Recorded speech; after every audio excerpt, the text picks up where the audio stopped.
Hake report, la la la. Hey guys! Oh, it's the Hake report, the Hake report, la la la.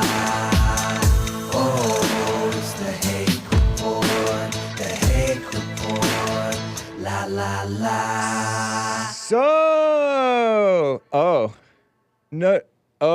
Whatever. How are you guys doing? Am I streaming on 2 YouTube videos, Nick? Maybe I shouldn't have had you do anything. How you guys doing? I am fine. Oh no, did you stop the other video? Oh man, what a mess. I shouldn't have had him do anything. It just created a new video, and then I don't know what he did. But anyway, I am live on YouTube somehow, some way. We won't worry about it. I'll figure it out tomorrow, or figure it out later.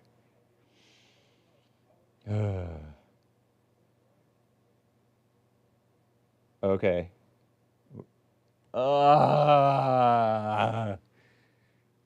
Terrible.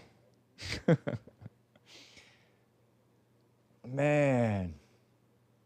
That's bad, though. That's bad. That's not good. By the way, guys, I am wearing a Better Not Bitter t-shirt. Better Not Bitter. You can get yours at Bond, rebuildingtheman.com/stores. rebuildingtheman.com/stores. And that's how you can find the Better Not Bitter t-shirt. Right now, I need to be better, not bitter. I messed up the stream setup, and so I'm all thrown off. Shaking my head. Nice. Anyway, let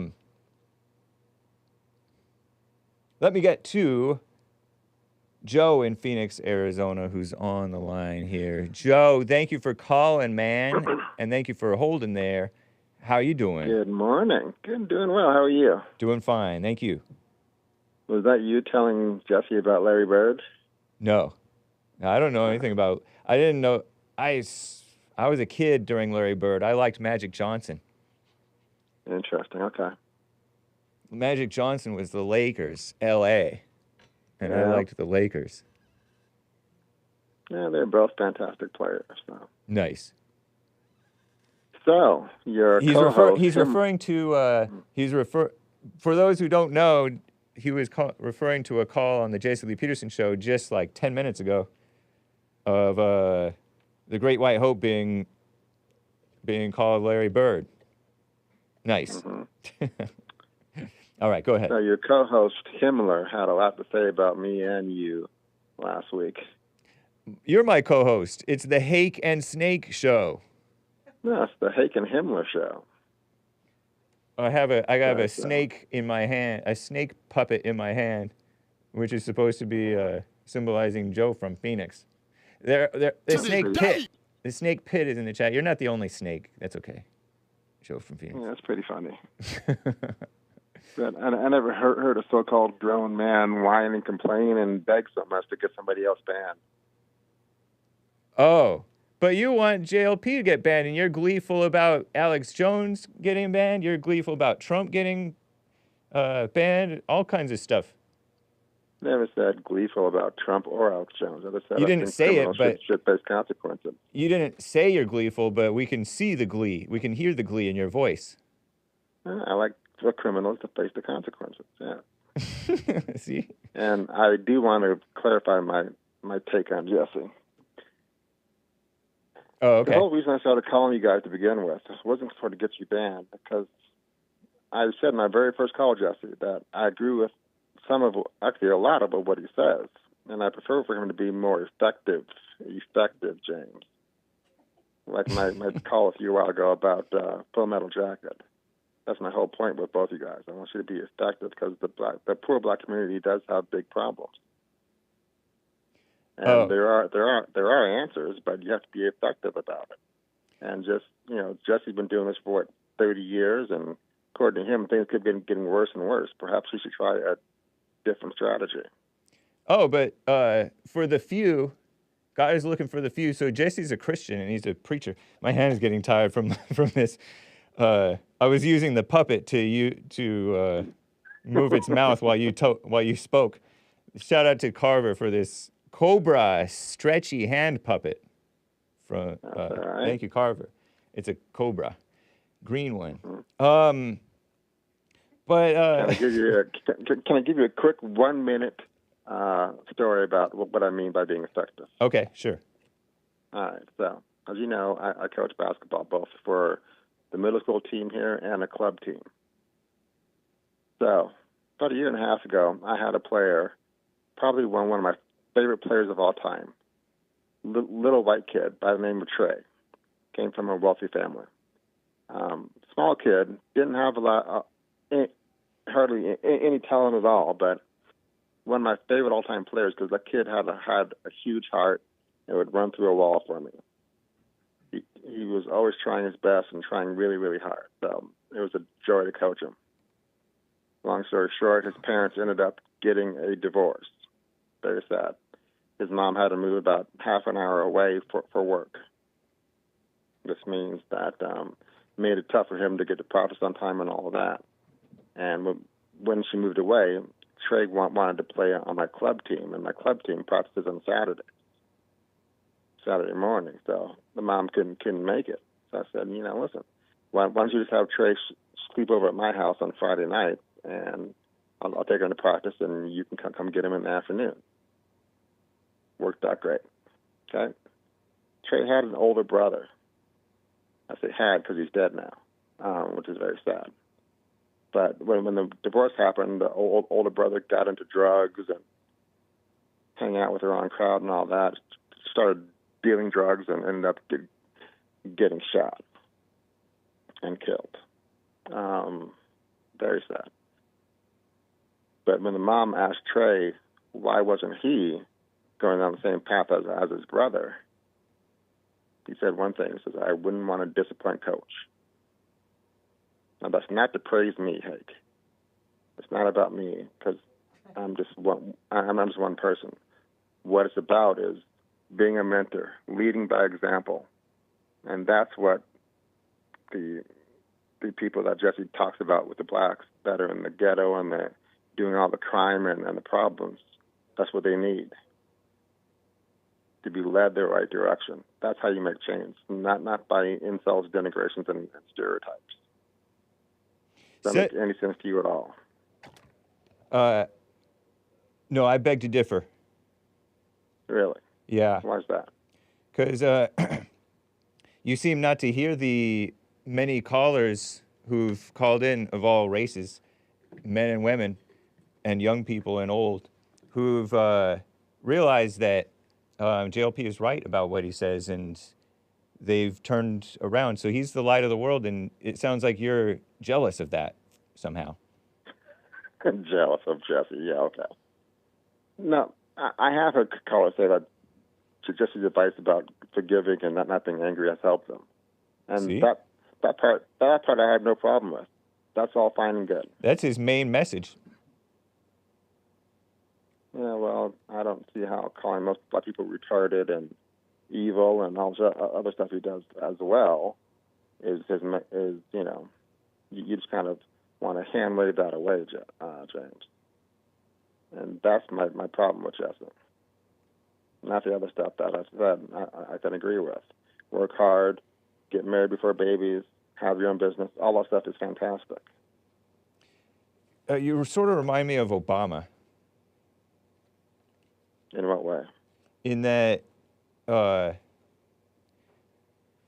he would talk about, fathers and stuff like that, and Sure. he would talk out of both sides of his mouth, though, really.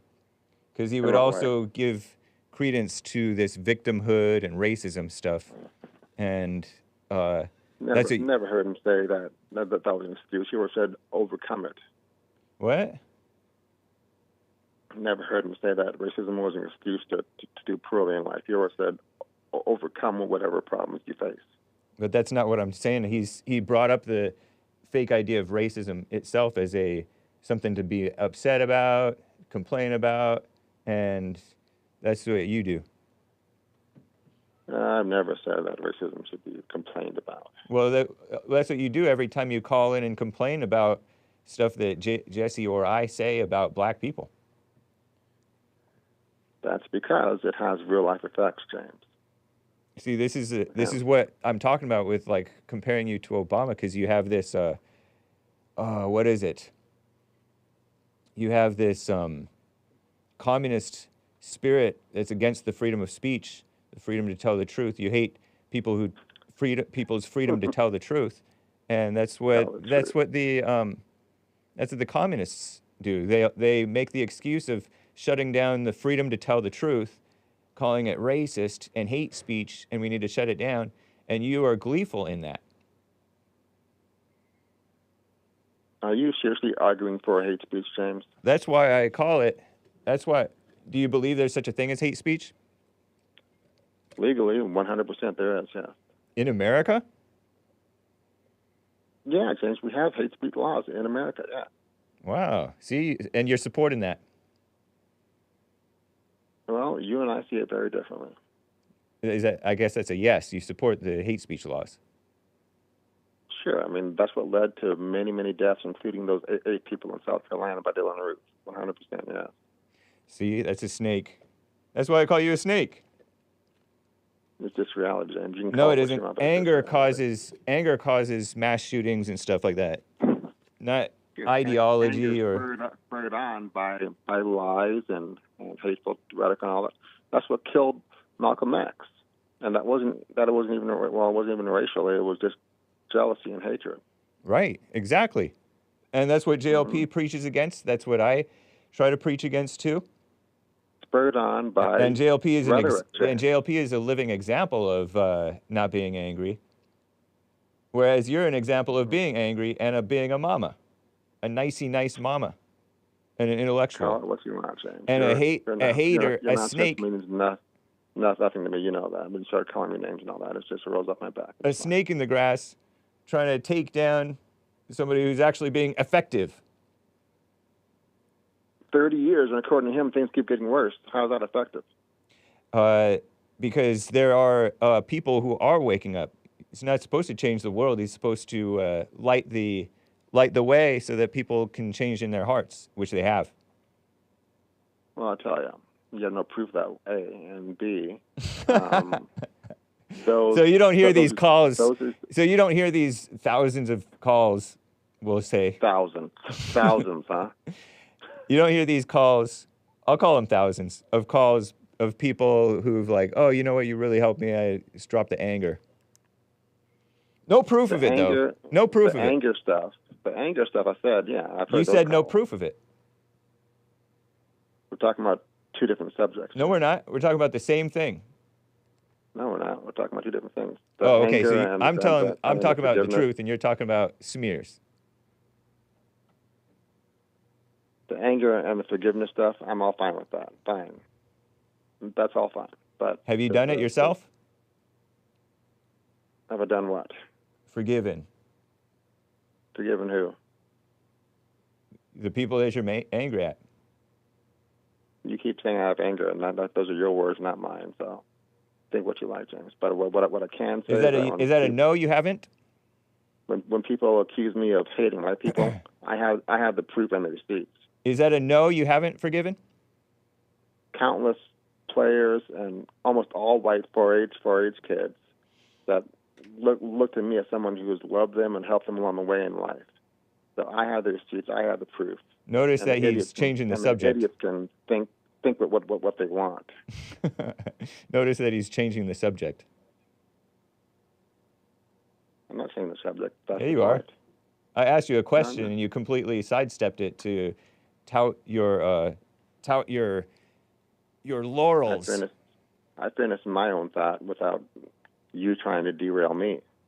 No, we were having a conversation. You said there's no proof, and I gave you proof, and then I asked you, since you said you're fine with the dropping the anger stuff and the forgiveness stuff, I asked you if you've dropped your anger and done forgiveness toward people you're angry at, and you said, I'm not angry, and you changed the subject. Yeah, because I'm not angry, and I mean that That's all your narrative. I'm not an angry person.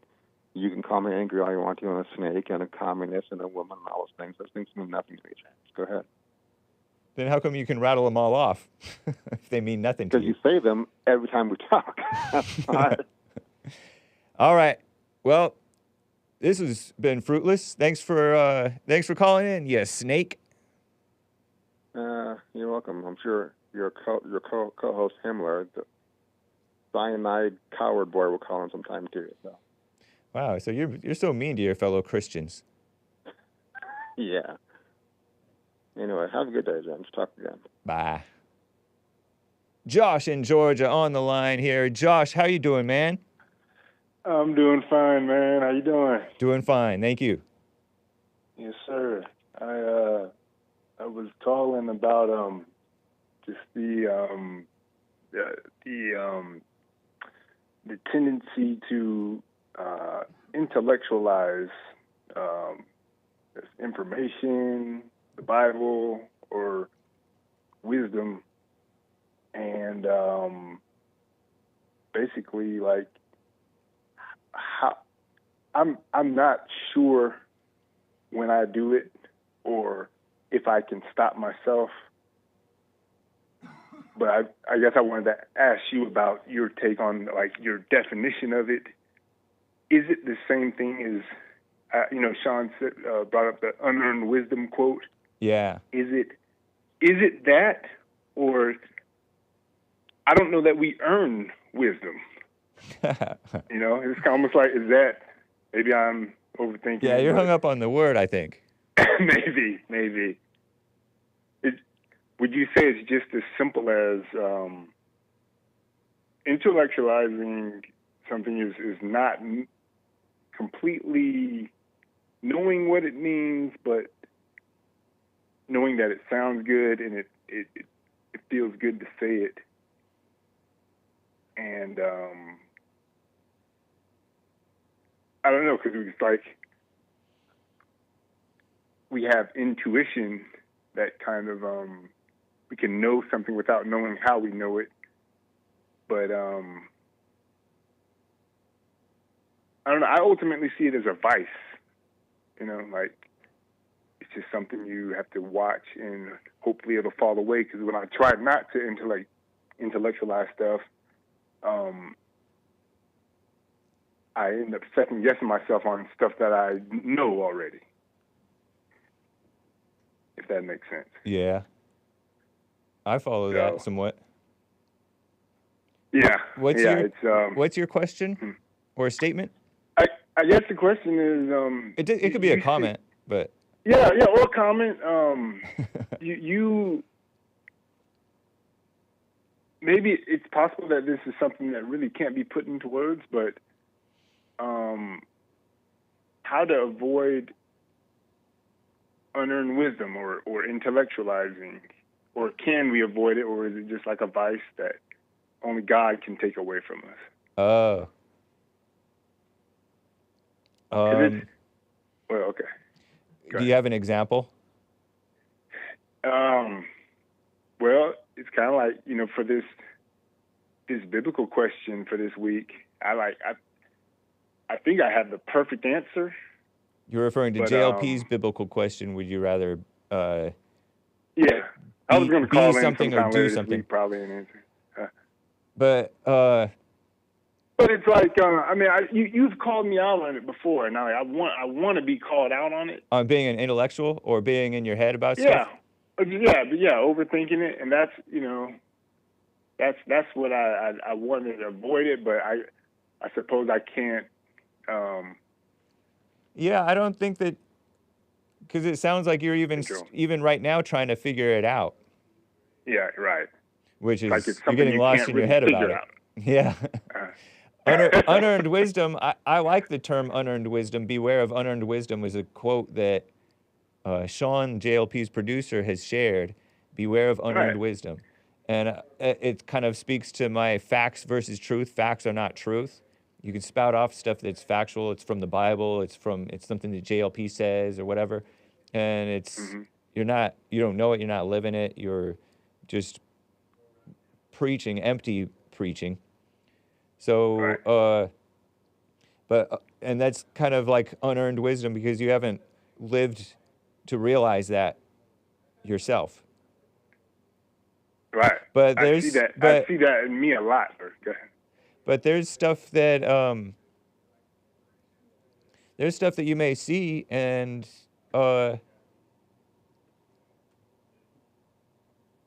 you just like get caught up in your head and you doubt or you cave to the temptation because you still have this, you're still possessed, you know? Right. And Right. so you just be Right. patient. I think what you just have to do is be patient with yourself. Like, Yeah. say you know you need not to contact that person and bug them, Yeah. or in the past, right? Right. And then you've done it, and it's like, oh no, what in the world did I just do? But you already Yeah. know that even that is possession because you're just caught up in the pride of having Condemning faltered yourself. and judging yourself for faltering. Yeah. So you're just getting Right. lost. Yeah. I've done So that a whole bunch. I think the solution is just present. Be present. Don't worry. Yeah. Yeah. Because you seem to. I guess you being with working with Bond for so long, you seem to not. I mean, you do a good job at not at still being yourself and not like really getting high on like all of the wisdom that's going on over there. Oh, so like it seems to you like I'm not ever on my high horse Yeah. and Yeah.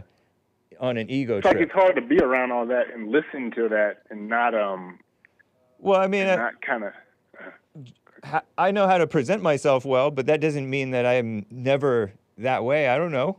yeah, right. If I if just you listen to the show a lot.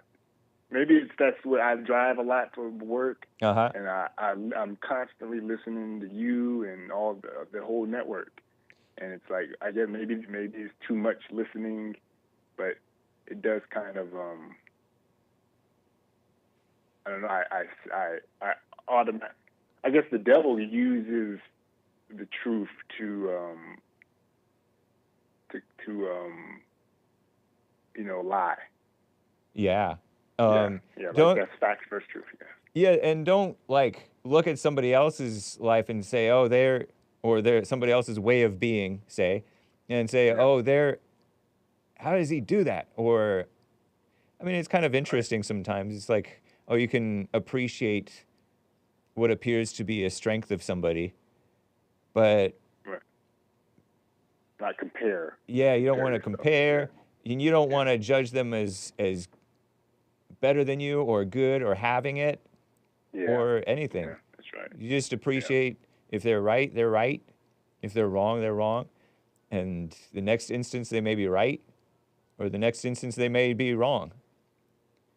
It's kind of like I did a Saturday recording that I streamed on Sunday. You probably caught it. You were there. Saw it, yeah. And I saw it. I talked about these pastors, Mark Driscoll and this John Lindell. They were at that Stronger Men's Conference, and they're just kind of, maybe they were judging one another.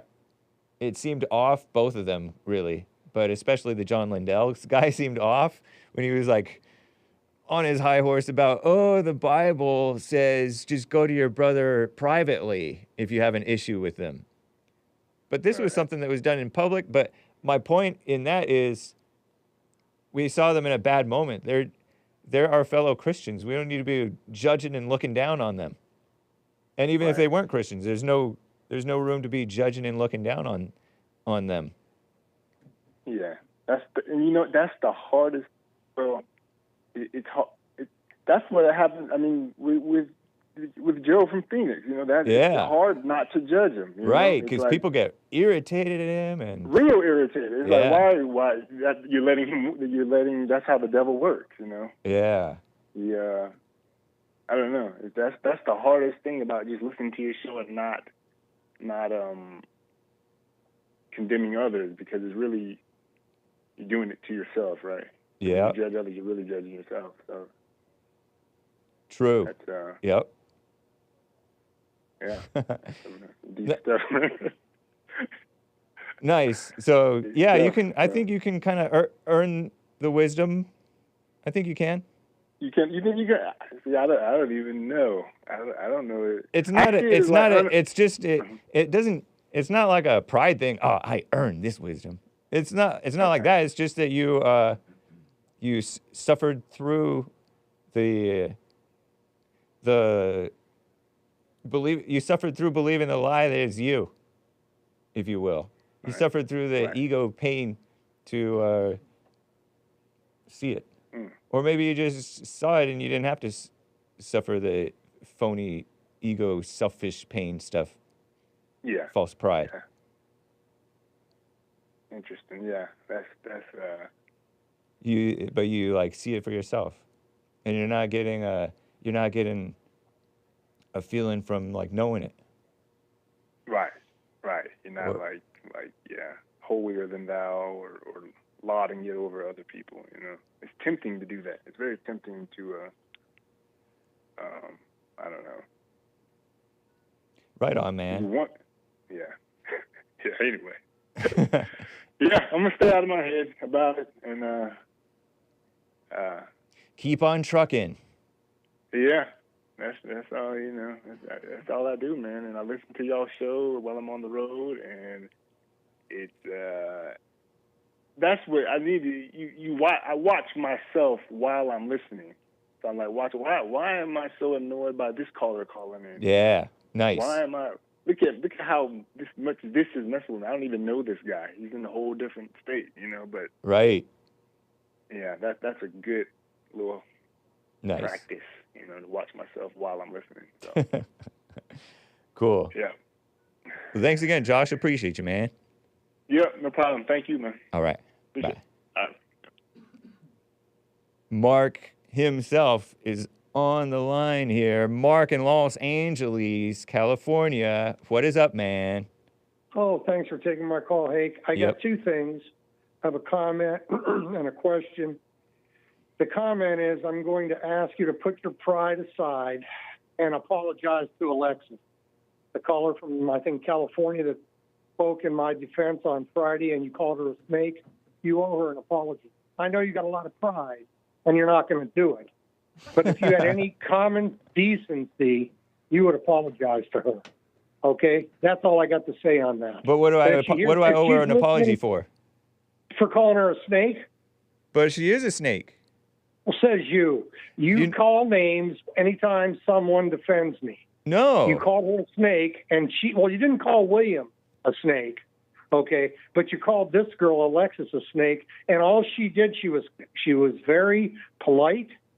She was very well-spoken. But as soon as she said she favored what I was saying, in so many words, she said that, you turned on her like a snake. Okay, that's that. But that's not true. Hold on. No. You can't just jump to the next thing because you said something that's not true. I didn't. True? Because you're suggesting that I called her a snake for defending you. I didn't call her a snake for. After you found out, play the tape. I know, but that's not why I called her a snake. Well, you called her a snake because. Okay, then why did you call her a snake? Thank you for asking. Okay. She asked, "Do I have white guilt?" Well, you do. See, you don't even know it, but you don't know what you're talking about. You don't know me. I heard your conversation with the snake earlier. Now, you were okay today, but normally you concede, you allow him a platform, but I don't want to go into that. I just but you're thinking that that's white guilt, and then you have the woman who's listening to the serpent believe in something that's not even her business. Well, I explained why I like talking with Joe, why I keep him on perhaps too long sometimes, is I like to argue. But you went to white guilt, some imaginary thing from your imagination, when the much more simple explanation is Hake just likes to argue with people. Ego people like to argue. Okay, I hope Alexis can hear my voice. I appreciate what you said. You were right. And you, Hake, owe her an apology. I don't you know got her too an much- apology for saying something untrue about me. She said something called her a untrue snake. about me. And No, she no, you started called her a she snake. started asking all these probing questions about how I go about running my show as if that's her business. That's a snake. No, I don't agree. But you do. So owe if her an apology. if you're asking somebody probing and personal and business private business questions, that's not being a snake. What personal and private?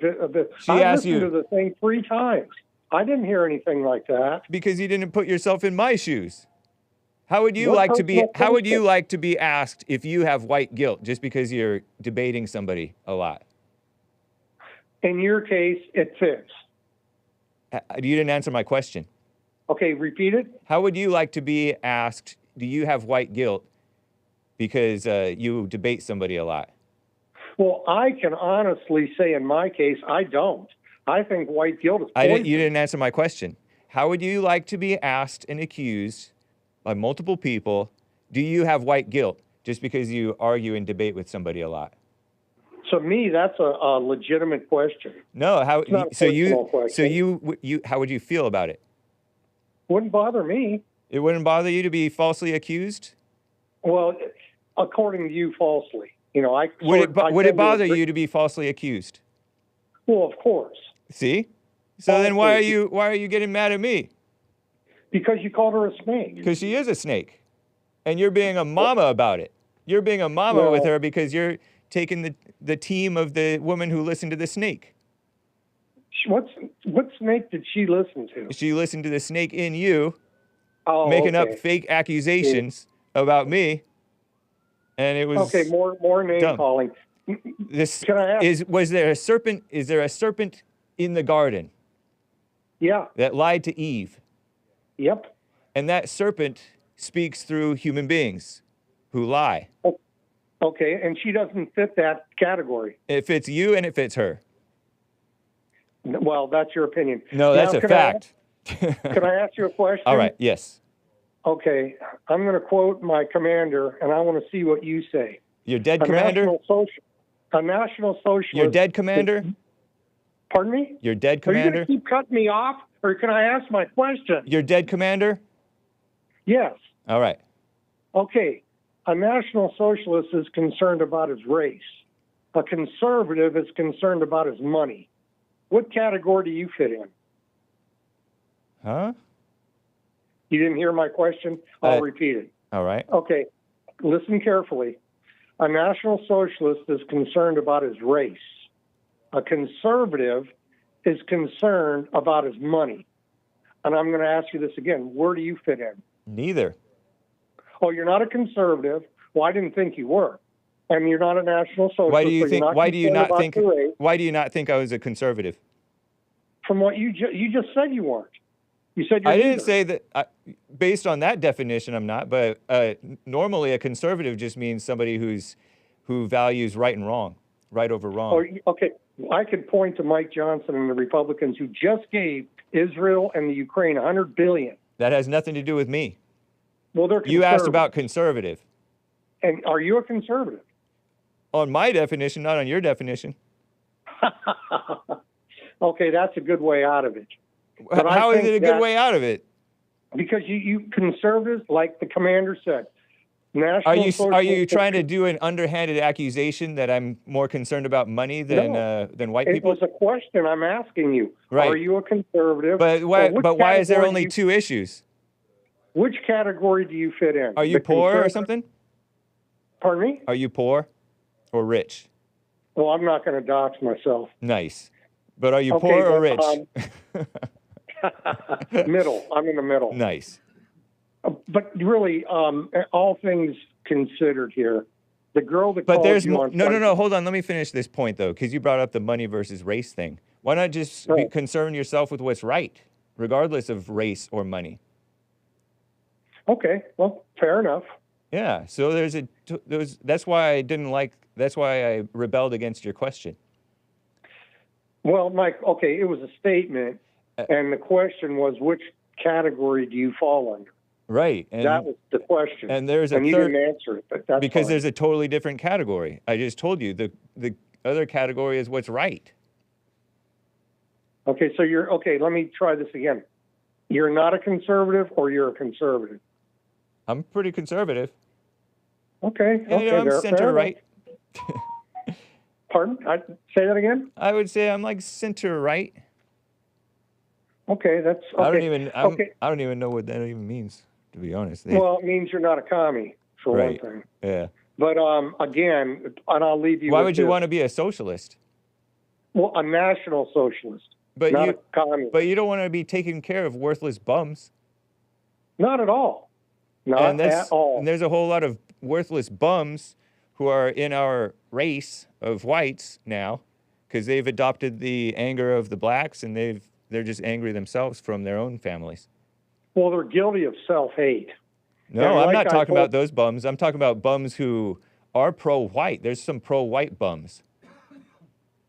Who would that be? Some of them, I think, call my show. Well, I don't know everybody that calls, but yeah, you're not familiar. You didn't know of any. Was it a bum who shot your commander? Well, he was a Marxist. But he was on the. Was it a bum? He was a pro-white guy, right? Well, yeah, but he was a Marxist, and that's why the commander kicked him out, and he came back and assassinated him. How about Dylan Roof? Dylan Roof, is that a bum?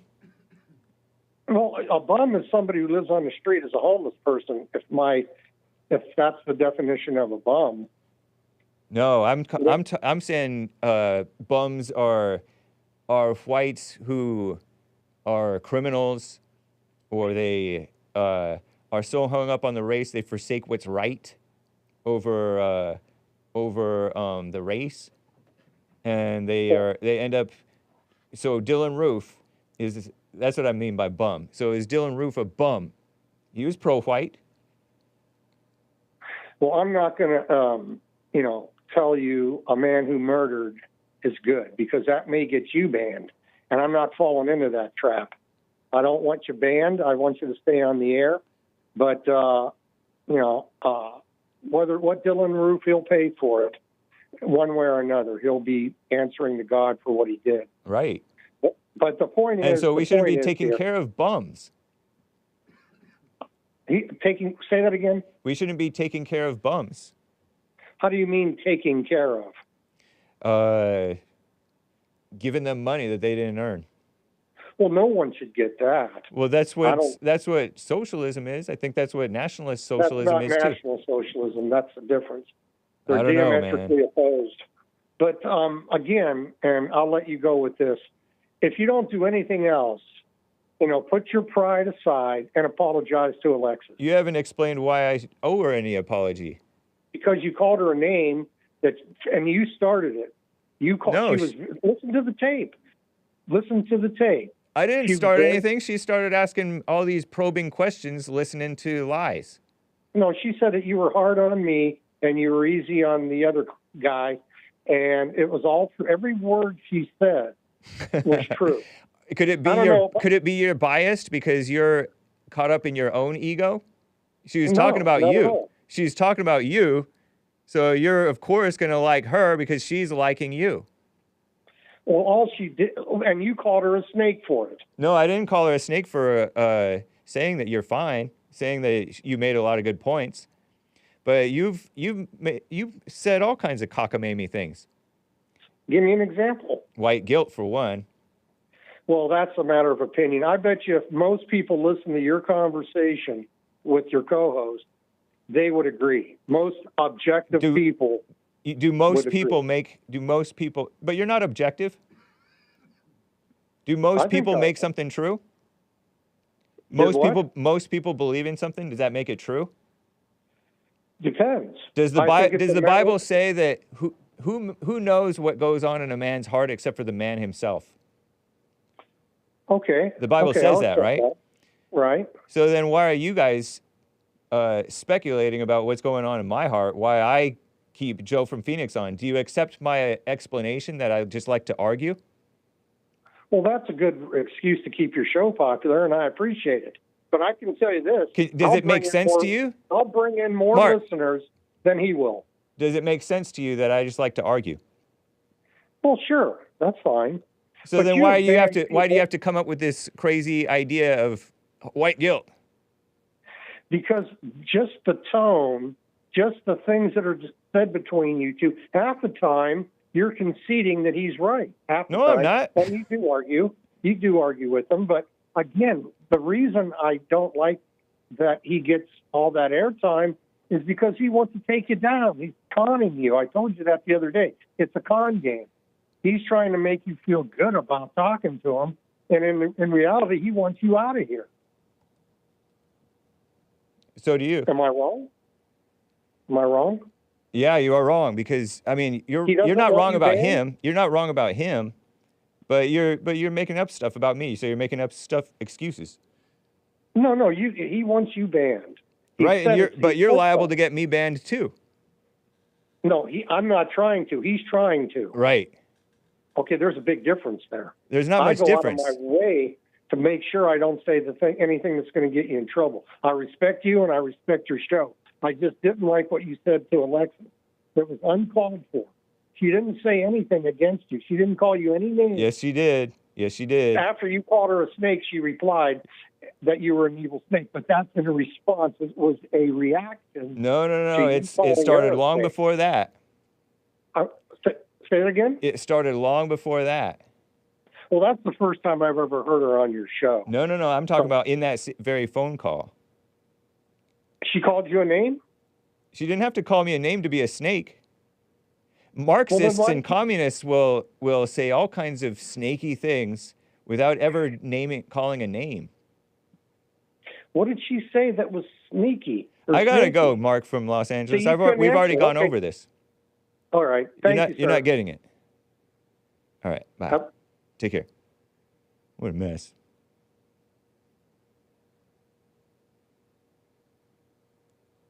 Jaime in Minnesota is on the line here. Jaime, how are you doing? Are you there? Yeah, I'm here. How Hey. you doing? Doing well. Can you hear me? Yes. It's windy out here. Right. Hey, I listened to when that lady called you. Yeah. She is a snake. She is a snake? Yeah, she's a snake. She was accusing you of being whatever that was. What And else she did she wasn't bring even up? asking you or, saying, could it be this? Which, would be fair to ask somebody, hey. do you One of think the it might be this? one of the things about Mark is that he's afraid about what's going on in the country, and he'll believe I don't know, he's just a fearful, angry person. But he's no different from Joe with that No. fear and anger. They're the same. Yeah, because Joe is afraid that he says stuff that Jesse says has real world consequences, which the real world consequences are some people wake up, other people don't. They stay asleep. Right. Yeah. And you ever seen that movie, American History X? I did. The Mark fella, he kind of sounds like that older man who's kind of trying to be their teacher, the white racist guy. I don't really remember the movie that well, but what you just said reminds me of what John from Kentucky said. That John from Kentucky said that's what he sounds. That's what he sounds like too. Yeah, they're both wrong though. And I wanted to talk to you about ethos, pathos, and logos. Okay. They're the three parts of doing a speech when you want to do a speech to sway people's minds. All right. And like logos is the logical part of your speech. Yeah. The facts and the truth of it. And then I believe ethos is like how your own, when you talk about your professionalism, like what gives you the authority to speak on the subject, Okay. And then the last part, pathos, is the emotional part, whether you're trying to make somebody angry or trying to make them feel sad or things like this. Okay. So the way that Joe speaks, if you put his words into those categories, he uses ethos. He talks about what he does, why you should listen to him. Yeah. The thing with the 4-H and the thing. I'm not saying that it's a bad thing. I'm not saying that. I'm just, describing the way he talks. But then he'll also use some of that pathos. Try to, I don't know if he does he? I forget what the pathos is. Emotions. Emotions. Okay. Yeah. Totally. No, he does. He tries to say that the JLP telling the truth about how bad the blacks are is making it more dangerous for people like him. Yeah. That's fear. Trying and he's to justifying fear. it with just by being an evil person. Into the listener, the people that listen to the show. Oh, but Mark okay. does a lot of that pathos too, the anger. Yeah. Anger. And if you get the mix right, you can give a good speech, or a good talk, or a good talking on the talk show. Logos is the logic. Ethos is the your authority. How you project authority, and pathos is the emotion. Yeah, the emotional part of the speech. Okay. But like a guy like that fellow that talks about the Civil War. Yeah. He uses a lot of logos, and I like it. I like listening to that guy. Yeah. And Daniel a little from bit Texas. of pathos talks about a little bit of why you should listen to him. Yeah. But these people that use a lot of pathos, the emotions, Joe, Mark, the Pharaoh, Maze. Maze uses emotion? They use a lot of pathos. What was that? Maze uses a lot of emotion? Oh, yeah, she projects emotion. She pulls emotion out of other people. She jumps to crazy conclusions about what people are thinking and saying and doing, and changes the subject. It's something that she's using. I guess it would have to be pathos, because it's definitely not logical, and it's definitely she's definitely not an authority. No, I don't think. And I'm sure she is. And if you study how those three work together, it talks about why some people use more pathos than the other two. Like you'll talk more trying to, like, the evil mamas. Yeah. They'll probably use a lot of emotion in the way that they tried to build an army against people and things like that. Right. Or try to manipulate people because maybe there's no logic. Yeah. So I imagine that Maze is somewhat that way. Interesting. But yeah, you can dissect these people. And a good speaker like Jesse, he uses all three, but mostly logos. Mostly the logic. Yeah. Mostly like, this is what it is. This is why, we see it. Like Hake does. Hake, when he does the Hake news. Logos. Okay. Maybe a quip or, something funny. Right. And then move on. True. So yeah, that's interesting. But that's why Mark and Joe are so annoying, is they use so much pathos. Oh. Yeah, and they're very accusatory, both of them. And yeah, so pretty but vicious. Did you hear about the guy that set himself on fire? I did. Week? Yeah. That's nuts. They have the video and everything. Is oof. Did Anchor Baby cover it? I thought that Anchor... Oh, yeah, he did cover it on his Friday Nick stream. And JLP, I think, covered it today. So this communist, anarcho-communist white man, I think. I don't know if he was a normal white. How can you be a normal white and be a liberal? But he set himself on fire outside of the Trump courthouse when Trump is dealing with these kangaroo courts, right? But this guy is saying that Trump and Biden are on the same team, and we need to start a revolution. And was he falling for the Israel-Palestine war drama? Like, he's like feeling sorry for the Palestinians and wanted to. What was his thing? Well, I heard that he had some conspiracy theory pamphlets, and then that's what I think the FBI had said. He had some pamphlets about a conspiracy theory of the government. And so, yeah, he fell for a conspiracy theory. Yeah. But if you notice that those conspiracy theories, even like the flat Earth, if you listen to the music that they play behind it, it's always this kind of soaking music, right, like the churches do, to give emotions, because people are weak when it comes to emotions. It's a sad thing. But it's not as feel-good soaking. It's more like, but it's the same idea. It's using that pathos, if you will. To bring fear into people so that they fall for this conspiracy theory. It sounds sort of dark and doom-ish, right? And, yeah. And this white man, poor white people, white people have it bad right now. You're talking about the guy who set himself on fire.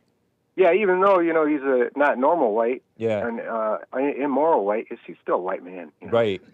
And he killed himself because he fell for it. It's not good, man. Can't be doing that kind of stuff. I think that the whites are so self-destructive, and wasn't it a white man who was in the military, the U.S. military, and set himself on fire outside the Israeli embassy or something like that? And was that in America, or was that or the U.S. embassy in Israel or somewhere?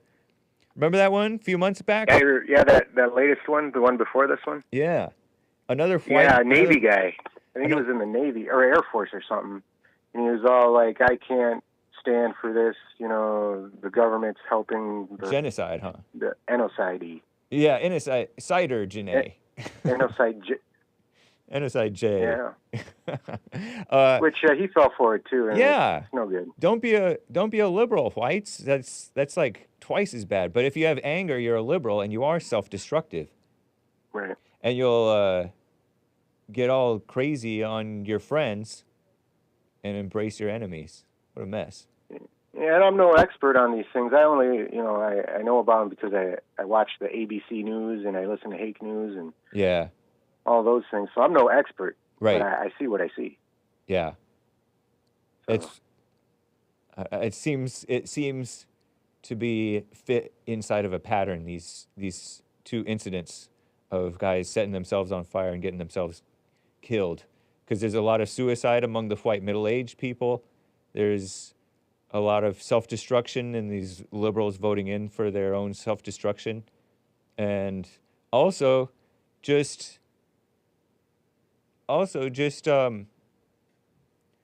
in whether you're conservative or liberal, you just you waste your life when you're caught up in emotions. So yeah. And it could also be that the war is dragging on too long. If you end it quick, then nobody's got anything to say. You can't. But it's getting dragged out too long, and people are getting into their heads. And that's true. Yeah, I heard something about that in a history book one time, where certain wars, the presidents they start to think, this is getting to be too long, and morale at home is getting to be bad. And got to end it. But they don't think about it early enough. They always think it's going to be over in no time. And it never is. Yeah, war, you don't want to go to war. That's why I think this guy was wrong, too, because he wanted to start a blanking revolution. You have nothing to lose. Well, there's plenty to lose. You have your life to lose. There's all kinds of destruction that comes with revolution and war. And because revolution is basically war, is what they're asking for. Just destruction of the current order. As unjust as it is, it's going to be replaced by something worse. So, or it's not going to go the way that you think it will go. So, crazy. You're right about stuff lasting too long. Terrible. Yeah, we need that guy Donald Trump in. Yeah, that's what Nick said too. Like, just wait for Trump to get back in office, because it would be nice if a man of peace were just stand up, but there is no man of peace on the world stage right now. No. Hey, I tried to look for that interview JLP did with Mark Driscoll. Yeah. I tried searching on YouTube. I couldn't find it. Okay. Is it lost or? No, Is it maybe on Rumble or? it's on YouTube. Mark Driscoll. It's on his YouTube channel. Jesse Lee Peterson confronts Pastor Mark Driscoll about his controversial book on sex and marriage. I'll post it in the chat. But I searched it from his. Let's see. I posted it.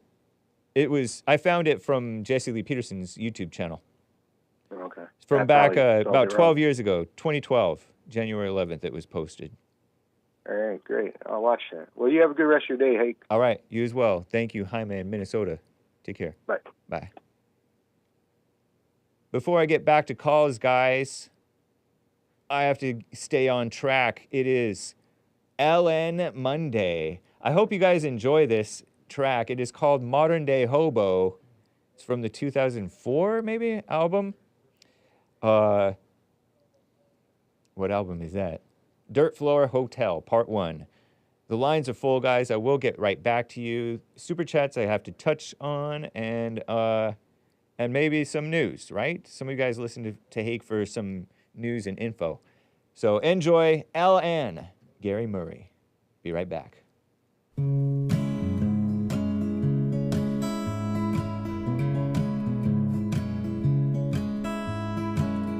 Told me she was out of work, made a real hard living, pleasing men down at the station. You never knew just what they do when they step down from that train. Was it lust or just frustration?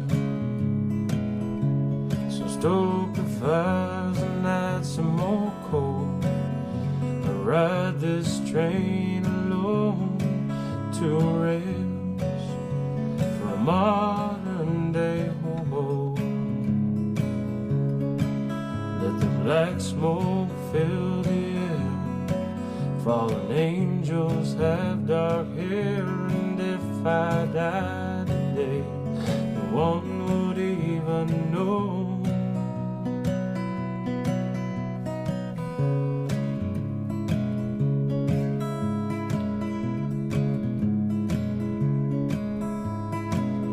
Met her in a factory 3 years after,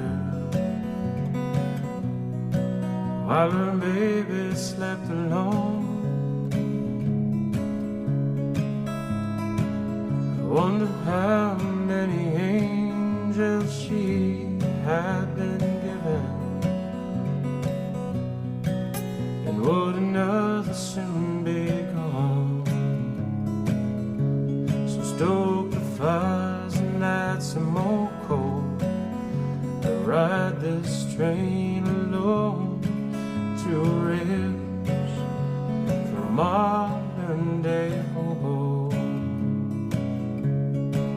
Let the black smoke fill the air. Fallen angels have dark hair, and if I died today, no one would even know.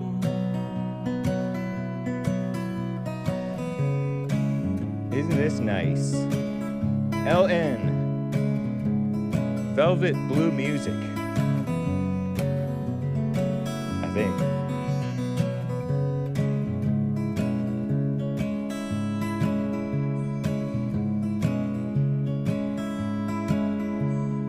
One last cigarette, and then I will leave you.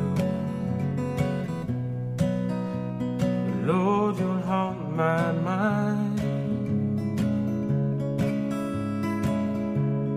How many times these arms have reached out to hold you? How many times I prayed that I could let you go? Terrible. Don't be hung up. So stoke the fires and add some more coal. I ride this train alone to rails for a modern day hobo. Let the Black smoke fill the air. Fallen angels have dark hair. And if I die today, no one will even know.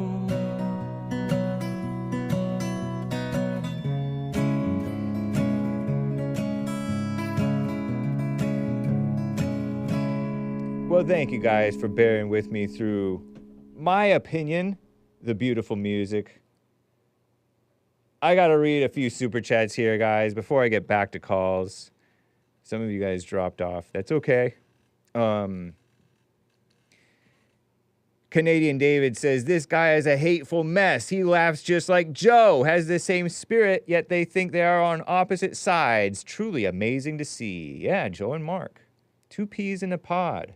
Both Christians. Both filled with hatred.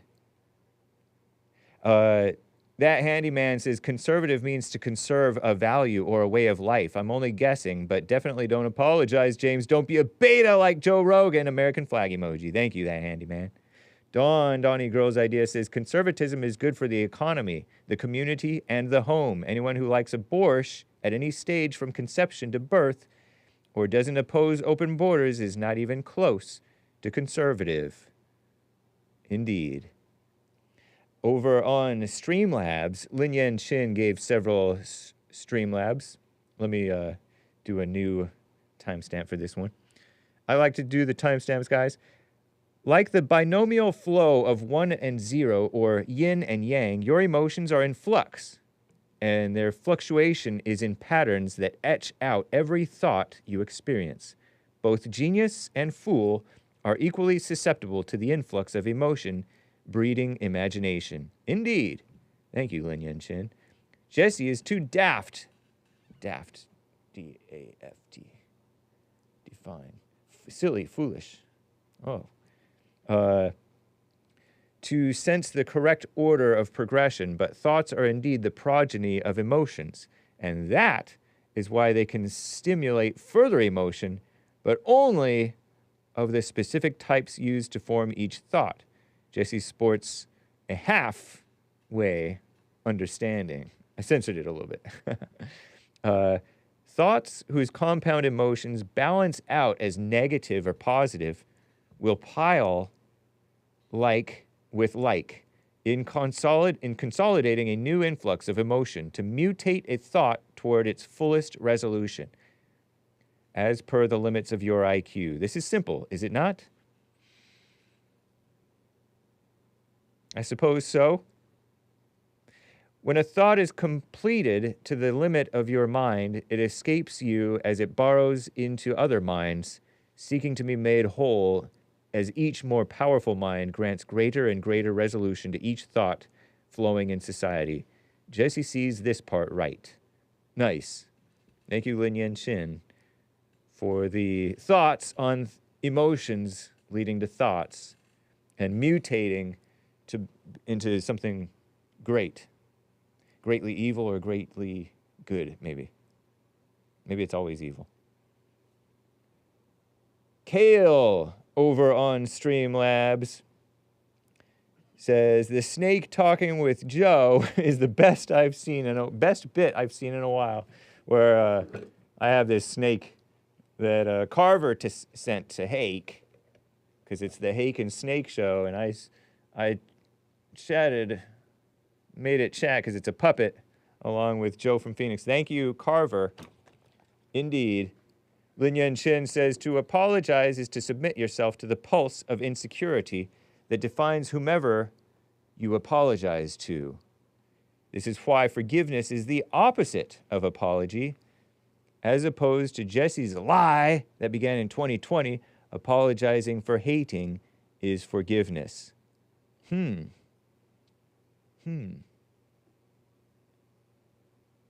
Interesting, Lin Yen Chin. Caller after Mark is a woman. Men do not use logos, pathos. He says it's pathos, not pathos. Idiot caller, he says. Or doctrine or theology or any other woman, aka intellectual term about tangents that mean nothing other than making you feel smart in your distraction delusion. I did get lost in the Pathos, Ethos, or Pathos, Ethos, or Ethos, and Logos discussion. But I think something was left out. I think he left something out that would bring it all together. It's a thought that I did not grasp.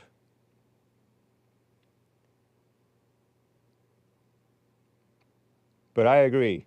I did ask during my beach stream, speaking of apologizing, right? Was I too hard on poor Alexis? Was I too hard on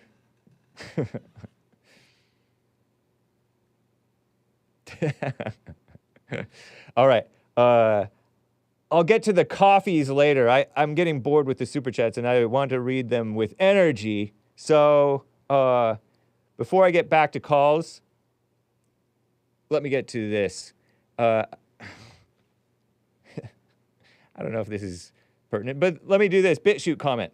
Okay, so this BitChute comment I came across on my BitChute, the Hake Report on BitChute, asking, please take this with an inquisitive tone and not an attack. Why do you trust him, being our greatest president, Trump? He was pushing the vax quite hard for a long time. He wasn't pushing it. He was promoting it. He was saying, oh, you know what, it's the greatest achievement of mankind. I don't know. I don't keep up with Trump's speeches. I just see him every now and then when they put him out there on the news. And every statement that he makes is like perfect. But he was never for forcing the vax. And only stopped when he was practically booed off stage for it in recent times. I also find his support of Israel disturbing. Because if you know what the Schmalmood says about Shmoyim, you know that they are not our friends and really have made themselves our enemies by following that philosophy. Of course, not all shmews read and follow the Schmalmood. But even just listening to a rabbi puts them in suspicious territory. Oh yeah, you don't expect them to be your friends. You do not expect them to be your friends. Much like brainwashed college liberals under the influence of the deranged professors, the brainwashed liberal, may not realize they are following communist doctrine, but their professor likely does. Same with them. Oh yeah, people are useful idiots. They're not to be trusted. I know that. I don't know how much Trump knows that. I think he knows better than me, maybe. But he has to work with people. And when you get to that level, that's all there is to work with. So you got to work with them. That's partly what I'm saying. Trump condemning the Schmolocaust, I guess I shouldn't say that, has been proven in multiple courts by multiple people not to have happened, or at the very least nowhere near the extent portrayed, and not for reasons portrayed or how. Yeah, I know there's a lot of truth to the reasons given. Oh, they were just scapegoated. There could be some of that happening, but that's not the entire thing. Yeah. It's people live in completely different worlds. And they both live in worlds of lies, but some are more factual in their lies. Because the bigger lie that they both believe is the anger. Both the anti-Jays and the Jays, pro-Jays and all them, are a mess. But yes, very fake news and becomes very fake history. We've seen that with Charlottesville. We've seen that with January 6th. We've seen that over and over with Trump himself, over and over again, smeared and lied about in the media. I could perhaps excuse Trump for being ignorant on this topic, as it's been a very successful fabrication, says this person 868. For what it's worth, I'm still not sure what to make of Trump. I don't know if he's just playing his role extremely well, or if he may be a good guy who's poorly informed on some things and got duped along with the rest of us as he listens to his advisors. I would think he's been around the block enough times as a billionaire for decades that he would know better by now, though, unless he really is somehow playing 16D chess. I would love it. Or if he or anyone was the good guy. Like I said in my comments, that he's a genuine guy. I don't expect him to do everything right. Just a genuine guy. I'm not caught up with I'm not really into the Israel thing. I get that it's consequential. But as Israel goes, there's a good way and a bad way. There's a better and worse way to support them. There's a better and worse way not to support them. And his is the better way as far as supporting them. And the people who don't support them are the ones who are not winning. Except for the people who don't support, among the side that doesn't support Israel, the ones who are closer to winning are the ones who hate you the most. So would you rather have the Trump who doesn't really hate white people? Although he condemns, white supremacy and blah, blah, blah. He's a boomer. Cut him some slack. Who loves America, but also loves Israel? Or do you want the haters of Israel who also hate you? Because the haters of Israel who also hate you are the ones who are closer to toppling Trump. Or whatever, I don't know. They're the ones who are gaining the ground. They don't love you. It's not as though they hate Israel out of love for the whites.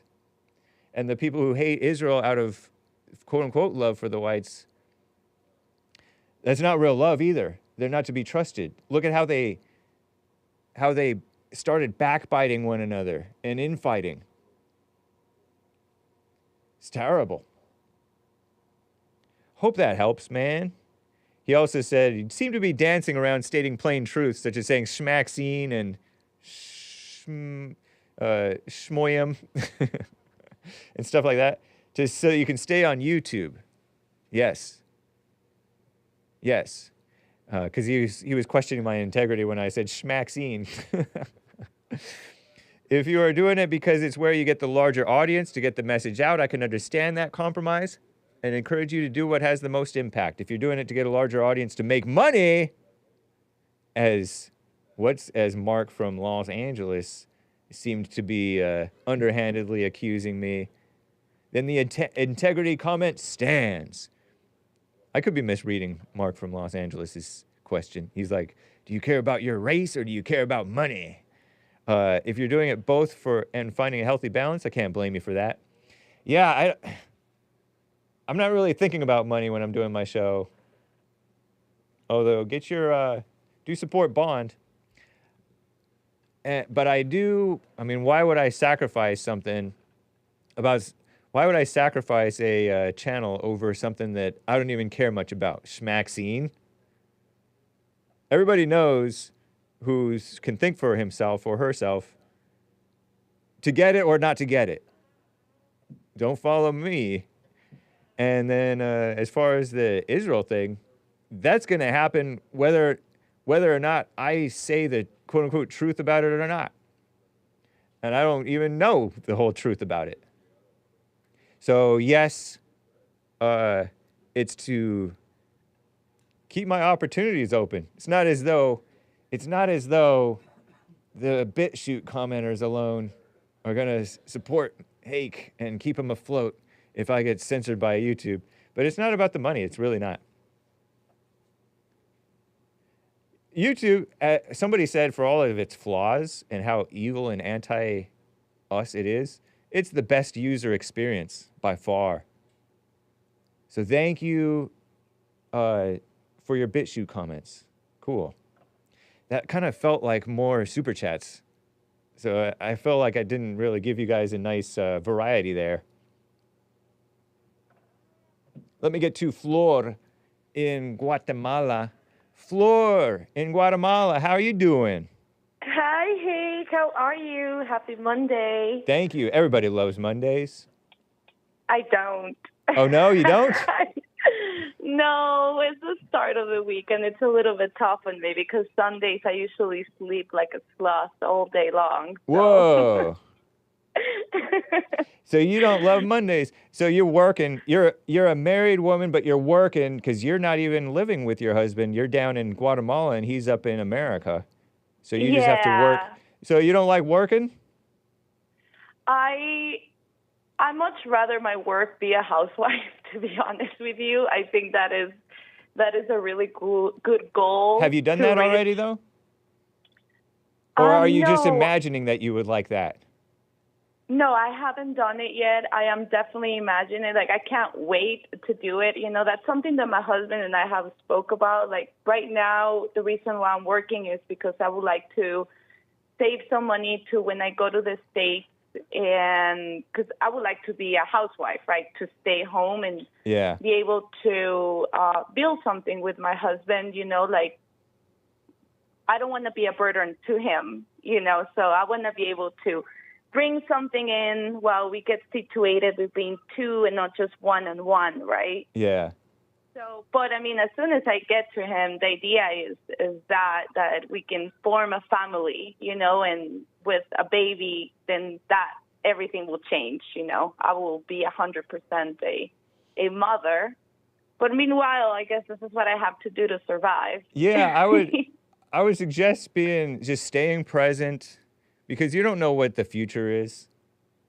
Don't look forward to something, and you don't know what being a housewife is like. You may have some idea of it in your mind, and then you get disappointed when it's more plain or unexciting or something, and then you'll be totally disappointed. Right. Yeah. You don't want to build something up in your mind. Yeah.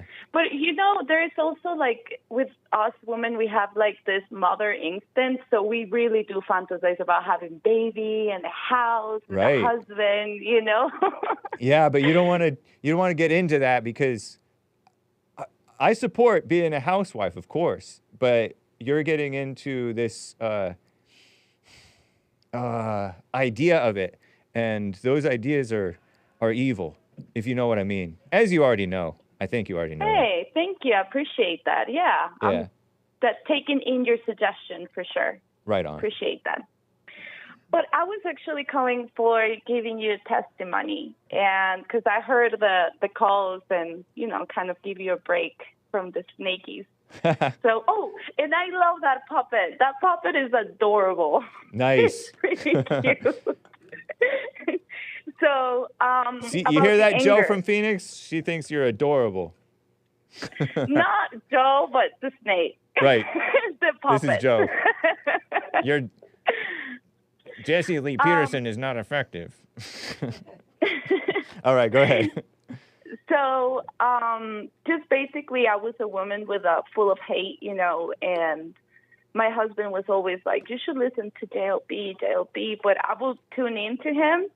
And there was a complete rejection from my side, right? Like, I was like, what does he mean that we women are evil? You know, like, what does he mean? Like, there was a whole rejection, and actually has taken me like a whole year to be able to submerge myself into what he's saying, you know, and with the forgiveness and the mother, you know, and all that stuff that he says. I'm going to try not to be long this time, because I know I speak a lot. We're Latinas. It's in our blood. But I was extremely angry at everybody, you know, and it's a possession. And I've been working on myself on that matter a lot. And I am so thankful to JLP and all of you guys, because even though I'm not in the chat all the time, but I am listening, you know, and you guys just opened my eyes basically to reality, you know, not to this demons that are just in your head and they become thoughts, and you know what JLP says, you know, thoughts are evil. Yeah. Right? And it took me a while to be able to understand that. And for the past, I will say 6 months, I've been in a very good place where I have forgiven my mother and my father and even my siblings, everybody who I have some type of hate and anger towards, right? Yeah. And not too long ago, I had this incident, and it was so clear to me, you know, it was like an eye-opening where I got extremely angry. Like, it takes a lot now to get me angry. And I got so angry that I felt how my body was just shifting into this possession. Like, my body got hot, and I started shaking, and, like, my brain felt like it was being shaken, you know, and like it was exploding. I don't know how to describe it. Yeah. But it was so nice to have that, because I realized that is the possession. You know, that is the evilness. Yeah. That like, I, for the first time, maybe this is like kind of silly or like, oh, you know, like something old for you guys, but to me it was so new, so eye-opening of how angry I was. For like, I would say like an hour, I let it possess me. You know, I completely let it possess me, and I was acting over it, saying things, trying to defend myself, and I was genuinely, I was angry. Yeah. You know, and then I was on YouTube, and this short came up of JLP, you know, and he was saying it's about the anger. He was saying about how anger is evil, and when you're angry, like, there is no reason why you should talk to that person that is angry, because that person is possessed. And it just clicked on my head. Yeah. I was like, whoa, I'm getting possessed right now. Yep. You know, like, okay, what is the next step? What should I do? You know, like, this is all new, because it's different when you're angry and unconscious about it. And it's different when you're angry and conscious about it, right? Yeah. So I just basically started praying, you know, and not asking God. Like, my husband has been very good at that. Like, stop asking God for stuff, you know, just let it flow, you know, and it is incredible how that possession works, you know, and honestly, I would have not been aware of this possession. Like, afterwards, when I got my head straight, I slept on it. Then my husband and I talked about it the next day, and it was so nice to be able to just talk about it without having the evil thoughts on your head. Right. You know, and it was just so amazing. And I feel like this would have not been achieved if I would have not watched any of you.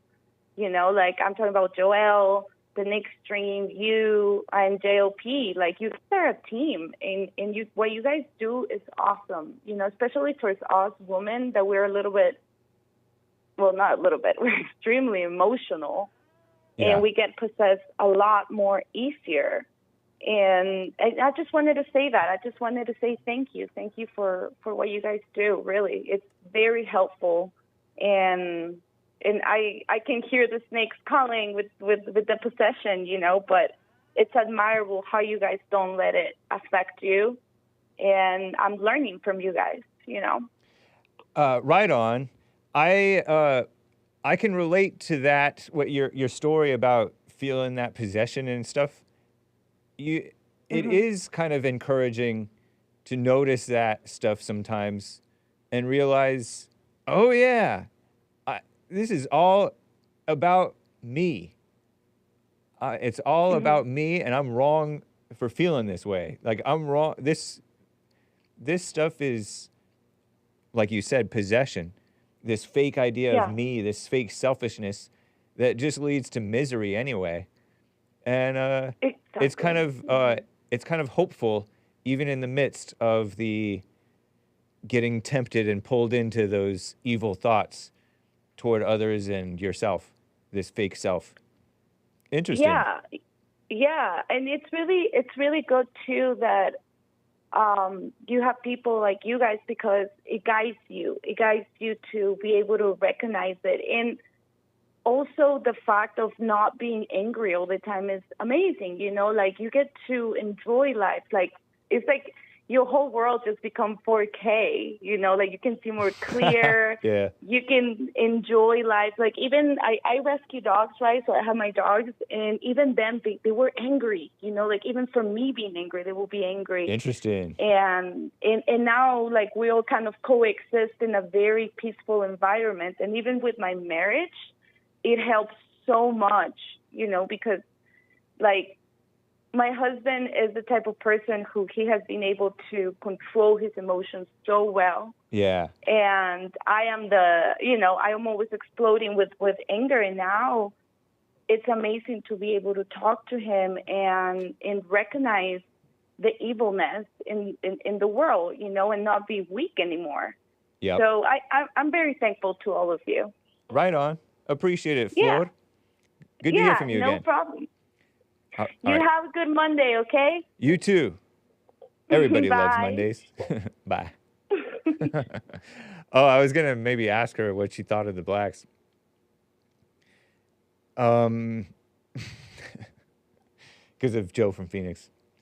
saying, "Oh, the anger thing is fine. That's fine, but I don't hear. There's no proof of people waking up." Daniel is a first-time caller in New York. Daniel, thank you for calling and holding there, man. What's up? Thanks for taking my call, Hake. It's an honor to speak with you. Right on. I'm actually calling also about Joel in Phoenix. Okay, cool. Yeah, I find it interesting with this gentleman who he lectures about leadership, yet he spends his time trying to change Jesse and trying to convince and change Jesse and yourself, and he's acting like he's this reasonable, soft-spoken man, but he's not acting like a reasonable person. If he really doesn't agree with you guys, if he really believes what he says about leadership, then he should start his own radio show. He should start his own organization instead of trying to spend his days calling into the show trying to get you guys to change. And yeah, you know, I noticed that he was trying to like half-heartedly acknowledge that you do good, but he's bitter about it. He doesn't really want to acknowledge it. He's calling in all the time. I've only been listening for maybe like a month or so, but he's calling in every day, all the time. Right. And he really should ask himself, why does he have such a need to be right? Because the way I see it, he's trying to convince himself, you know, and he's always, instead of actually trying to listen, he's only interested in doubling down and passively insulting and guilting others into his viewpoint. That's not, you know, it's not somebody who's having a reasonable conversation, you know? Yeah. That is an interesting point, man. He's always in the live chat, or frequently in the live chat, and calling in, especially to my show, because he's kind of given up on Jesse. Jesse will just hang up on him if he tries to talk over Jesse, because Jesse Lee likes a orderly conversation, and that guy has to jump in and try to talk over, and JLP is busy having real conversations with people, you know, like helping people who want the help. And he's not going to waste time on people who don't want to calm down and communicate. So it kind of speaks to the point about, what was that? Ethos, where you're coming from a place of believability, where you are speaking from a position of authority. One thing about Jesus in the Bible, it said, no one else speaks with authority like him. He speaks as someone with authority. And that's what you hear when JLP speaks. He has authority. And Trump, when you hear Trump speak, he seems to speak from just authority, just real. And you hear Joe, and it just sounds shallow, nitpicky, ankle-bitey. And I think you're really right about that. It is something to examine yourself when you're caught up and arguing almost daily or weekly for years. For years. Interesting, man. You know, I was against Trump for many years. I came to the U.S. and I went to university here, and I was indoctrinated into. I was told the worst things about conservative Americans, that they were the worst people and all this and that. You know, I lived in Seattle. I lived in mostly New York. Okay. Where I didn't really get to interact so much with Middle America. Yeah. But then I dealt with the institutions here, the federal court, family court, New York City government, and I realized that, I mean, if Trump did anything wrong, he's nowhere close to being the level of criminal that the Democrats are. It's not even comparable, and it's just this game of vilifying and victimizing all the time. But at some point, it just gets so bad. You have to be honest with yourself, and there's nothing wrong with saying, I was wrong, and I need to reevaluate. I need to take a step back and rethink this. Yeah, that's so true, man. Yeah, I feel like I remember one of your calls on the Jesse Lee Peterson show. You've called his show before, I'm quite sure. Yeah. Nice. Well, that's a nice message. Appreciate that. That's cool that you snapped out of it and, you're going. Yet another testimony. It's good to hear from you, Daniel, in New York. I appreciate you, man. Anything else? Thank you. I appreciate you too, and I wish you and all the audience all the best. Are you Scottish or Irish? I'm Scottish. Okay, nice. But I'm from there. I'm American. I'm proudly American. I worked hard to become a citizen. I've been here for almost a quarter century. Wow, right on, man. Yes. Are you roughly my age, like 40s, 30s? I'm 42. Okay, nice. Doxed. It's good to hear from you, Daniel. Call me again, man.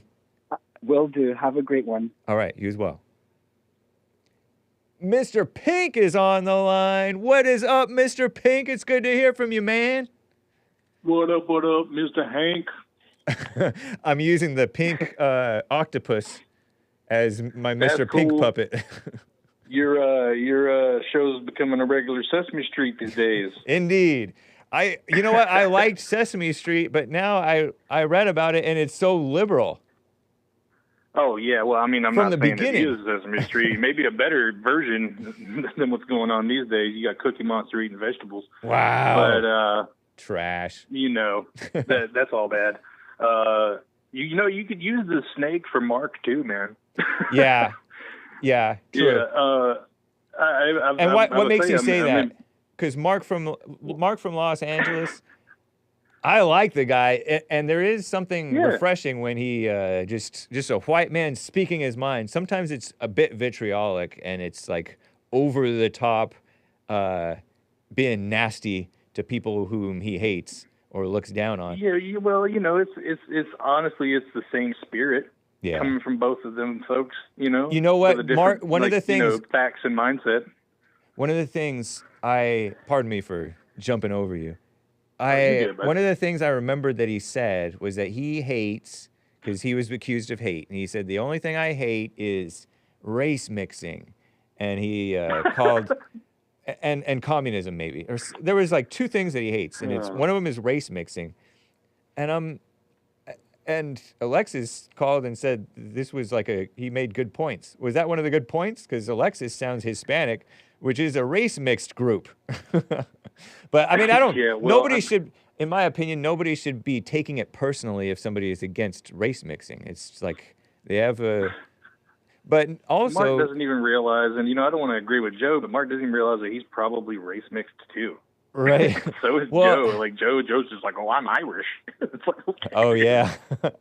I think that, but he's not that mixed. He's like white enough to be. At least I'm talking about Mark. But why hate that? I get that you don't see it as a good thing. I don't like how it's being promoted. But hating it and like he called Joe he called Joe from Phoenix a mutt, and I'm like but that I get that mixed earlier. I think that Mark only thinks that the word conservative means white guy in a trailer park somewhere in America. No, I mean when he's thinking conservatives, he's thinking about the rhinos who are selling out our country. That's what he's thinking about when he's thinking conservatives. That's probably true. And he's right about that. That's the only person that kind of person would vote for in a category. I mean, he's very, very into his categories of people. Right. But my point is like, yeah, Joe from Phoenix is one of those anti-white mixed people, which a lot of them are. They're pretty radical. Some of them are even more radical than that. But like Jussie Smollett. But why I hate that? That's like an insane thing. And I didn't really pick up on that or react to it until just now. I was thinking about it during maybe my beach walk. But anyway, that's not really why you called. Yeah, no, it's why I hate anything is the main message I've got from Jesse over the years. I don't agree with no boy on everything, but why I hate anything is the real key. Like, why are we into that? There's no reason. There's never a reason. It's all about getting over that kind of stuff. Like I've been learning in this kind of biblical counseling / psychology class recently. It's that we're doing this group presentation this week, and it's all on anxiety and worry.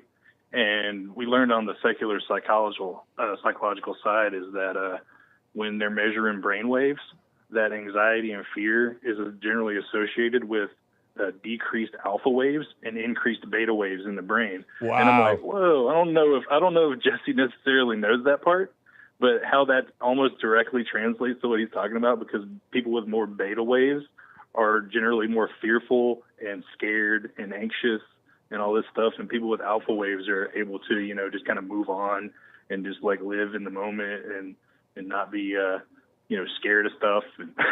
Wow. That is so interesting, like, man. I read that the other day, and I was like, what the? Oh, man. Just little points that have kind of gotten in my head over the last few callers is, there's this guy called Jesse this morning all drunk, or at least he sounded that way, and he was just like, are you sure that, Trump's all what you say he is and all this stuff? Yeah.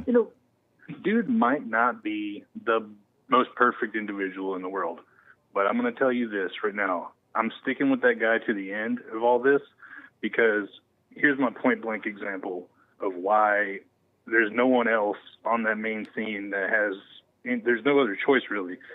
If you look back at like the last 5 presidents, maybe just in recent examples in my lifetime, every president has had bad things that they've done, right?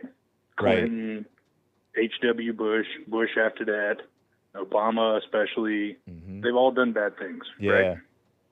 But none of them, even Reagan, especially none of them, especially after they got out of office, have been radically criticized to the point that Trump is. Yeah. It's like even like George W. Bush did terrible things with the war on terrorism and all that. Yeah. Clinton was bombing people like crazy.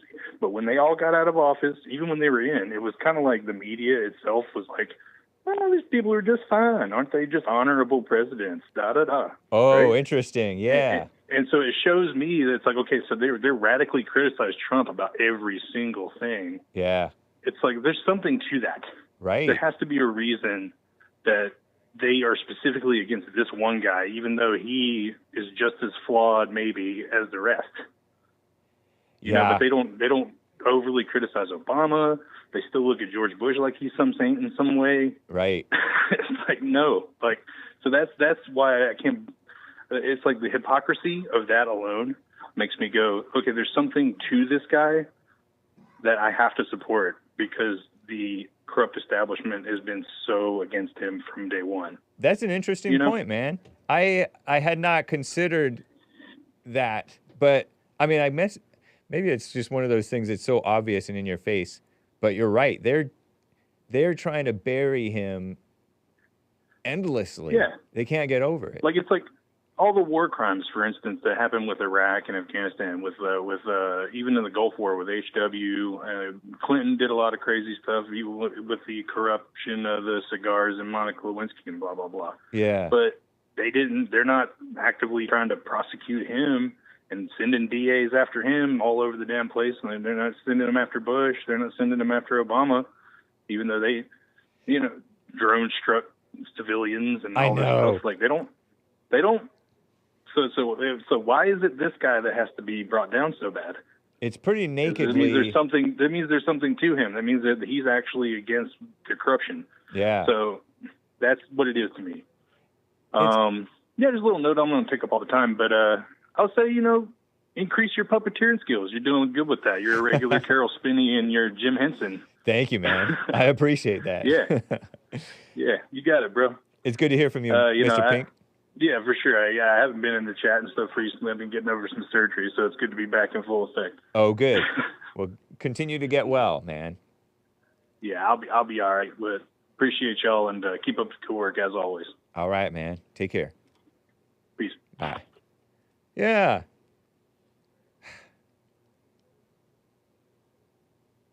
Okay. David in Kansas is on the line here. David, thank you for calling here. What is up, David? Hi, Hake. How are you? Doing fine. Thank you. Well, I feel like I'm a little late in the game, but I'm on the same topic about anger. This morning, a friend of mine and I got into a little argument. And the thing is like, just a brief history, we were both best friends in high school, and we grew up together, and we ended up joining the Army together. He actually ended up he went to Iraq, and I ended up getting out on a medical disability. So I didn't go. But you're breaking up right now. Can you hear me? Yeah. Go ahead. Okay, sorry. So what is your... Oh no, David. David, I'm gonna have to let me put you on hold. Don't hang up. I want to make sure that we get your phone right. It's kind of coming in and out. I don't know if it has to do with where he is, or how he's holding the phone, or whatever. Just this bad signal, or if he's under something in the side of a building. In the meantime, let me read this from the news. The SATs. They're bringing the SATs back. I heard that they got rid of them because during the China virus, people couldn't go and take the SATs. And so for 2 years, it seems like, schools were shut down. People missed their whole seasons in overreaction to the China virus. It's shameful. But CNN says criticism has dogged standardized tests for years, and I say that it's liberals crying racism. Some colleges are reinstating SAT requirements for admissions after suspending them during the China virus scamdemic. So my caller, who was just on the phone with me about an anger incident with his friend, David from Kansas, his phone is too bad. He's going to call tomorrow, hopefully. So won't be able to get back to him today. But let me plow through this. I only have about 5 minutes because I gotta end on time for Joel Friday TV, guys. SAT acronyms originally stood for Scholastic Aptitude Test. It doesn't stand for that anymore. Developed in the 1920s by Princeton-based eugenicist. They have to call him eugenicist Carl Brigham. Who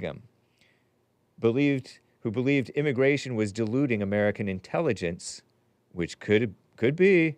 Wow, in the 20s he was concerned about immigration. Didn't we have a pause in immigration in the 20s or something like that? Wow. And adapted U.S. Army mental tests to determine whether similar exams could measure innate student intelligence. Carl Brigham retracted some of his views several years later. That's according to Commie Nonsense Network. And I haven't looked into that, but it's sort of an interesting statement, huh? The College Board, the educational nonprofit that now designs and administers the SAT exam, told Commie Nonsense Network, CNN, that the SAT has been completely overhauled since the 1920s and now measures how well a student has learned specific content, not inherent aptitude. Is that a good thing? I don't know. Doesn't sound good necessarily. The test's legacy is steeped in racism and classism, they say. Shaking my head, that's commie nonsense for you, has raised questions about the need for high-stakes testing at all. Questions from liberals, right? The National Education Association, NEA, has noted the SAT and its counterpart, the ACT, can favor too heavily in the college admissions process. Too heavily for who or for whom? I think that this is that fake equality communism stuff where, oh, you're only accepting white men or whites in and Asians. You're not accepting enough black and brown people, which is communism, mama spirit. Dumb. A can't-do attitude. And I say that there's an overemphasis in college itself, as you well know. Some experts, because they've polluted and diluted the quality of college education and education, period. And probably they're doing that with tests themselves. Everything is politicized. It's crazy. Discrepancies with standardized testing appear to be symptomatic of the inequality endemic in the education system. It's supposed to be unequal. Some experts point out that doing away with SAT as admissions component, like many universities did, does little to remedy systemic inequality. In fact, it can bring the disparity into even starker focus, meaning it increases it. Because they didn't catch some of the smart blacks and Hispanics and women. They can be especially helpful in identifying students from less resourced backgrounds who would succeed at Dartmouth College, said Dartmouth in a statement, or their spokesman, right? Might otherwise be missed in a test-optional environment. With an abundance of high school GPAs surrounding 4.0, 4.0 is straight A's, right? Supposedly straight A's. An SAT or ACT score is a proven differentiator that is in each student's and the university's best interest, said University of Texas, Austin, in a statement in March. So,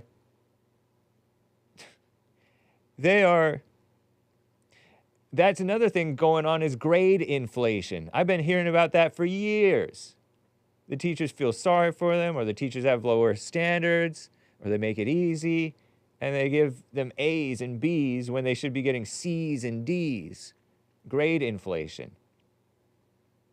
They're making it too cushy and too easy in America, and it's infecting everything. It's crazy to me. They're invading the SATs. So all these people saying, oh, they're qualified. Even the non-affirmative action people are less qualified, I argue. Meaning the normal whites are less qualified than before, back in the day, I imagine. You know what I mean? Jelly bean? They get free A's because they don't want to be called racist. Yeah.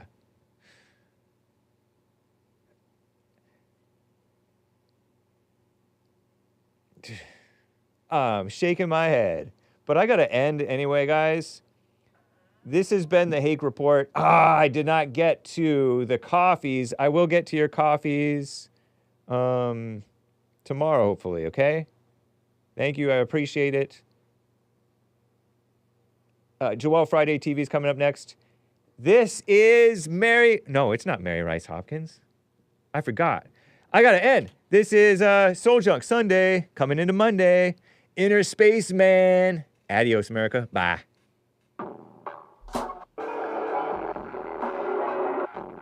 So good.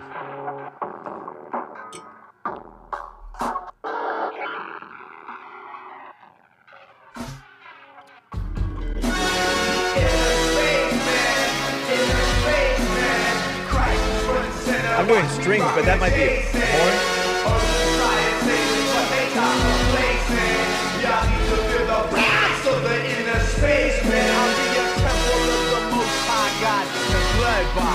Reward my blood. blood that did it, but I ain't timid with it. Body rocking like Hasidics and flow beyond the critics, cause I got the spirit's wit to just blast past the critics who can't think how I think and feel how I feel, cause they ain't experienced it, so they flat don't get it. On the real, I bust like Cape Canaveral, track my father's data, countdown to Catawar, pierce through inner stratospheres, penetrating atmospheres, pop your shutter shatter, splash down the splatter y'all with the inner space residue. No one here repressing you, sweat my full court press and still it don't keep me from blessing you by repping where I've been. The tongues of fire chronicles the inner space. What a vibe, huh? Spin that scroll again. These devils come in one way, but they flee in seven. See the spirit of the sun rise up and bring their kingdom it's in. Christian. The inner space, man. Inner space, man. Christ is front and center. Watch me rock a Jason. Others try and take us, but they talk complacent. Y'all need to feel the blast of the inner space. See? H-R-I-S-T. Do I Christ. Slice through lesser powers like a knife through butter. Coming with the inner while y'all come with bling bling. Can't comprehend the essence what the junk ding bring. Ring ring on the private line. Who can it be? What you know? God's thoughts flow direct to me. Mortal minds can't fathom how deep this goes. But yo, we connect like 20,000 leagues below. And on the level, I'll revel in the juice, communicating, I'll recuperate. Thank you, Hassan. I gotta get out of Joel's way. I repudiated ideas that confine the divine to a far off mystical Dollar General Aesop Rock. He's white. All the nonsense and sacred cows. Milk from the ilk is like smoother than silk, but still they powerless to transform for real. What the deal? Yo, it's the inner space, man. No, not inner space. Anchor Baby after Joel. Christ is front and center. Watch me rock a Jason. Others try and say this, but they talk complacent. Y'all need to feel the. I gotta get out of Joel's way. Bye.